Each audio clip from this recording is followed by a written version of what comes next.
সংযুক্ত আরব আমিরাতে ব্যবসা বাণিজ্য সম্প্রসারণের জন্য যে কজন বাংলাদেশির নাম অগ্রগণ্য, অদুল কান্তি চৌধুরী তাদের মধ্যে অন্যতম।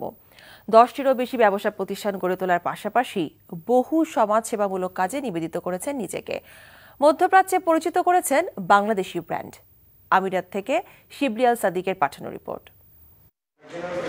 চট্টগ্রামের বোয়ালখালী উপজেলার ক্ষুদিরাম চৌধুরী ও নিরবালা চৌধুরীর সন্তান অদুল কান্তি চৌধুরীর স্বপ্ন ছিল স্থপতি হওয়ার, কিন্তু পড়াশোনা করেছেন ইলেকট্রিক্যাল ইঞ্জিনিয়ারিংয়ে। পরবর্তীকালে পরিবারের চাহিদা ও স্বপ্ন পূরণে পাড়ি জমান আমিরাতে।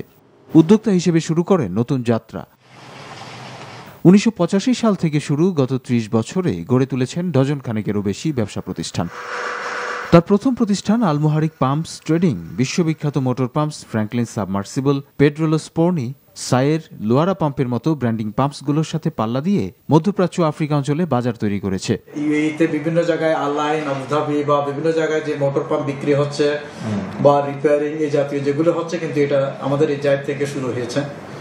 আর জায়গা থেকে আমরা আগে আলাইন থেকে শুরু করে আবুধাবি, আলওয়াগন, লিওয়া পর্যন্ত আমাদের এখান থেকে বেসটা শুরু হয়েছে। চট্টগ্রামের বোয়ালখালীতে মায়ের নামে নিরবালা চৌধুরী একাডেমি, নিরবালা চৌধুরী অডিটোরিয়াম সহ বহু শিক্ষা প্রতিষ্ঠান গড়ে তোলায় আর্থিক অবদান রয়েছে অদুল চৌধুরীর। গড়ে তুলেছেন বৃদ্ধাশ্রম, এতিমখানা, উপাসনালয়। খাগড়াছড়িতে ছোট গাছবান শিব মন্দির, মেধসমণি আশ্রমের কামাখ্যা মন্দির, কদুরখিল মিলন মন্দিরে দোতলা কৃষ্ণ মন্দির, বালুয়ারা দিঘির পাড় শিব মন্দির, নেহালপুর বাসুদেব যোগাশ্রম, সীতাকুণ্ডে শঙ্করহাটে অতিথি নিবাস, কালীছড়ি কালী মন্দির, ভান্ডারজুড়ি রাধা বিগ্রহ মন্দির সহ অসংখ্য ধর্মীয় প্রতিষ্ঠান।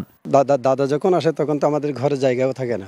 বিভিন্ন জনের বিভিন্ন রকম চাহিদা, কারো মেয়ে লেখাপড়া করতে পারছে না, কারো মেয়ে বিয়ে দিতে পারছে না, কারো চিকিৎসা করতে পারছে না, এরকম বিভিন্ন অভাব অভিযোগ নিয়ে আসে। বিলীন হয়ে যাওয়া সেই ত্রিপুরা সম্প্রদায়, সম্প্রতি আমরা খাগড়াছড়িতে একটা প্রজেক্ট দেখেছিলাম যে অদুল অনিতা ফাউন্ডেশনের উদ্যোগে অজস্র অগণিত মানুষকে তিনি বিনামূল্যে চিকিৎসা, ওখানে ছাত্রছাত্রীদের জন্য স্কুল করা, সেই দুর্গম পাহাড়ে গিয়ে যেখানে সরকারিভাবে কোনো অনুদান পৌঁছায় না। অসাম্প্রদায়িক চেতনার এই মানুষটি শুধু হিন্দু নয়, মুসলিম ও বৌদ্ধ ধর্মাবলম্বীদেরও অনুদান সহ নানা দুর্দশাগ্রস্ত মানুষের ঘরবাড়ি নির্মাণে সহযোগিতার হাত বাড়িয়ে দেন সবসময়।